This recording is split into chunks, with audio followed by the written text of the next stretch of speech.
Hey, sports fans, Coach Nick here, and welcome to the BBallBreakdown podcast. If you're listening to this on YouTube, make sure that you click over on the link on the screen or down below in the description because you're going to want to hear the whole gosh darn audio podcast with me and my guest, Coach Dayne. Coach Dayne Gingrich is a guy who has a 1% mindset, and he's a buddy of mine who's actually come and helped me with some of my players. And I really wanted to get him on the show to talk a little bit about what he is about. So, Coach, thanks for joining us today. Hey, man! First off, appreciate you having me, man. It's phenomenal. It's fun to come together on your podcast. I appreciate it. Hey, well, it's funny because when I was coaching back then, the X's and O's were sort of I kind of had those down, or I felt really good about it. But what I was struggling with was how to overcome a lot of the mental obstacles that my players were having. I didn't have the tools to give them. And I remember, I don't remember, I must have found you on Twitter or whatever. We started chatting, and I brought you in.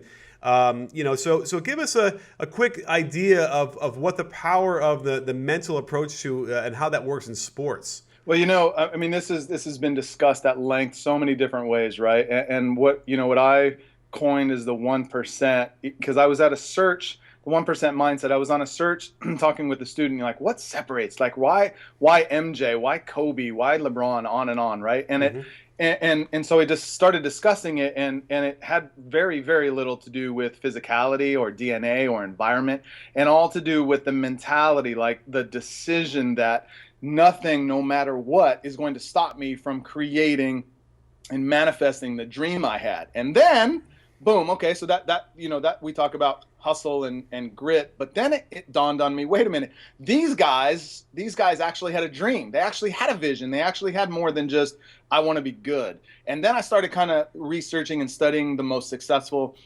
athletes and business people, et cetera. And they all have, they have different stories, different triggers, different motivations, but they all had one thing in common, as they work backwards. They worked backwards from where they were going to be, right? What their vision was, and they were not going to negotiate on what that vision was going to be. If I'm going to be an NBA player at 14, I'm going to be an NBA player, and you can't stop me from that dream. So they worked backwards, Coach, right? From what it was going to be, right? Not hope, wish, but what it was going to be. Then they all worked backwards and figured out the how. So the 1% mindset is the people that are unafraid to create that, quote, unrealistic vision of their future and just do whatever it takes, no matter how long it takes, no matter how painful it takes, to get that job done. And the 1%, I say that because very few are either, I won't say able, but they're unwilling to raise their bar to that level where most people think they're crazy. But if you look, man, like without exception, they've all done it. They didn't just get there. They weren't just dropped off on the top. It wasn't because of luck. They didn't hope their way there. They created a set of non-negotiable set of expectations for themselves and said, no matter what, and if you're not in my circle, if you don't believe what I believe and help me push me there, then you can't be with me. And that, in a nutshell, is what the 1% is. That ability to just rise above to a level most people think is insane. I wanted to share this with you because I was at Summer League when Draymond Green was a rookie. He hadn't played a minute yet for the Warriors, right? Right. And I did an interview with him, and went for 2 or 3 minutes. And for whatever reason, after the interview was done, maybe there's something very thoughtful about him and the way he approached. And I'm sure he was, crapping in his pants because, he had no idea, what his role was going to be, if he's going to make it in the NBA at that point. But I don't know, when the camera stopped rolling, I turned to him and said, thank you very much. It's a great interview. And, when you're talking about your goals, and this is straight from what you told me, I said, don't even say I hope or I wish or it'd be nice. Just say you will. Yeah. And he looked at me in a kind of quizzically, but then nodded his head, and I kind of gave him a little tap on the shoulder and walked away. But, all I could tell you is that, it clearly worked. Yeah, absolutely, right? Like, I'm wondering who's the next rookie I'm going to say it to see who's going to follow in that path. Are you getting a percentage from his contract? That was beautiful advice. I really should, because you know what? If there was any player that would have kind of got lost in the cracks, it would have been him. And here he is as almost the MVP of the finals in theory, and certainly the linchpin making all that money. You know, let me just share another story I had, because I remember when I was coaching a freshman team in my old high school, which is a really nice private school, and these kids were really smart, you know, and not traditionally great athletes. And I remember one kid said to me, he goes, you know, if I don't try as hard as I can, then if I fail, it doesn't feel so bad. Right. And I was so shocked when I heard that, because I had never even conceived of not trying as hard as you can. So what do you think, what does that come from? What is the motivation for adopting that kind of ideology? Well, that's straight like fear, right? That's straight. I don't want to feel that pain, right? I think in today we see so many people at the top of the mountain, right? We see the LeBrons, we see the Currys, we see all that, but very rarely do we see the pain that it took to get there. And I think it's not known, right, Coach, where you know, I don't want to raise my bar. What is that? I don't want to raise my bar. It could be, you know, they could be.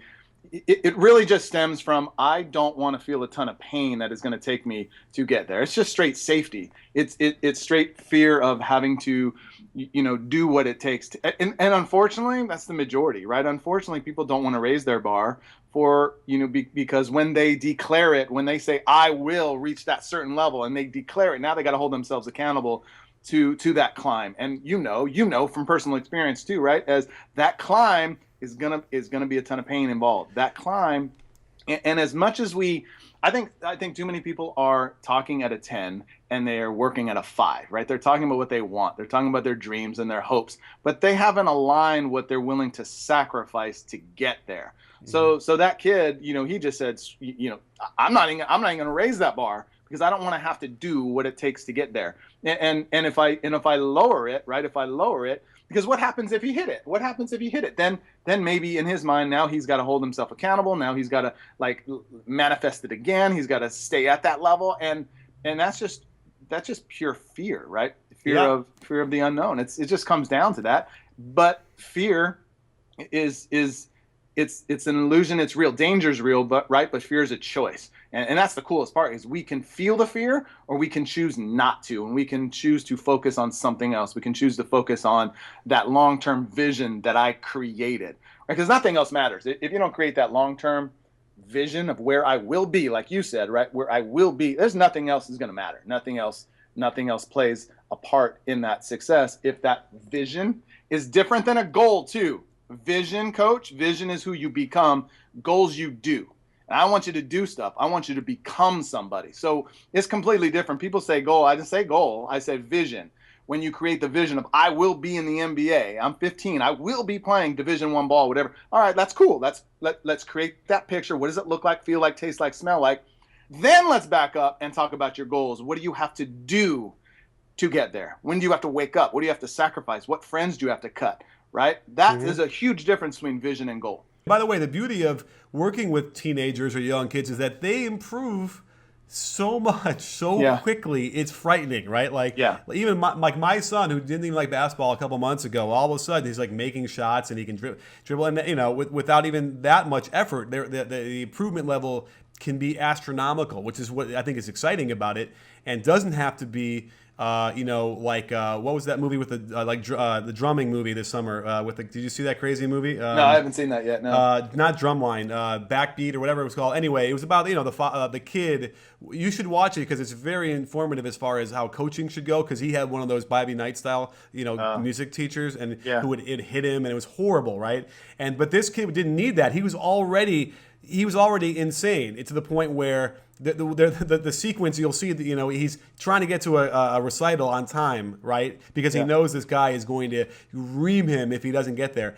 He gets into a car accident, has a broken arm, bleeding from the head, still runs, sits in and passes out in the middle of the performance because he's that crazy, right? That's right, exactly. And I think that there's levels to what the dedication needs to be, right? Yeah. And it has to be balanced. And I think it's really insightful. So check that movie out because there probably is an area where you could go too far toward the dedication, would you say? I don't know, man. I don't know. Can you give too much effort? I mean, that's the whole beautiful part of what I love that kind of separates the 1%, is so many people would say, dude, you're crazy. And I say, thank you. I want to be crazy. I am different. I am freaky. I wake up crazy early. I work harder than you do. You're waiting to get to school at 8 o'clock. Sorry, dude, I'm up at 5. I'm working. You're crazy. That's too much. Thank you. I mean, that's the only way to separate, is to have that insanity. I think you have to be a little insane. I think you have to be a little delusional. I think, like Kobe, a story of Kobe when he was in high school, 15, whatever, his counselor asked, what do you want to be when you grow up, et cetera. So I'm in the NBA. I'm going to play in the NBA. And the counselor says, you're out of your mind. That's, be realistic. So Kobe's like, what? And he went and talked to his dad, right? And his dad said, right, it's difficult, but if you're all in, these are the things you have to do, and they're non-negotiable. Bam, bam, bam. So at that age, Kobe wasn't ready. These kids at 14, they're not good enough to be in the NBA. They might be really special, but they're at that age, even those guys are delusional. Even they, and you got to have some talent, obvious, but talent without that crazy mentality, then you're just like the dudes on the beach down here in LA, right, that are really good that didn't have any discipline. Right. So I don't know if you can go overboard. I mean, obviously, if you're hurting yourself, if you're, if you're hurting others, but you have to be a little crazy. You have to be. And if you're unwilling to be looked at as different or something, doing something that most won't do, right, then you will kind of just fall into the pack, and you'll be that kid that, man, he had a lot of talent, but. Right. And if you're fearless and you don't care about what other people think, and there's no guarantee, but again, that's what the crazies love. They don't need a guarantee. Well, there's no doubt in my mind that the main reason, or the big reason, that we get along so well is that we're both a little bit crazy. Absolutely. Absolutely. And I think that's one of those things we recognize in each other. And I think that's really exciting stuff. And what you're doing is so important. And I'm glad I can get you on here to talk a little bit more about it. We'll have to do another one of these. Let's get on the court and talk more about it. I got lots of other stuff to talk about, as far as even just like shooting stuff, that I think would be really cool with what you're doing. So promise that you'll come back on. Are you kidding me, man? I get all, our energy together, man. I'm like, I'm here. Right. I love it. You got it. Well, thanks for coming on. This is great stuff. And don't forget, sports fans, at BBallBreakdown, we're not a channel, we're a conversation. You win? You win, Dayne? I'm all in. I'm all in.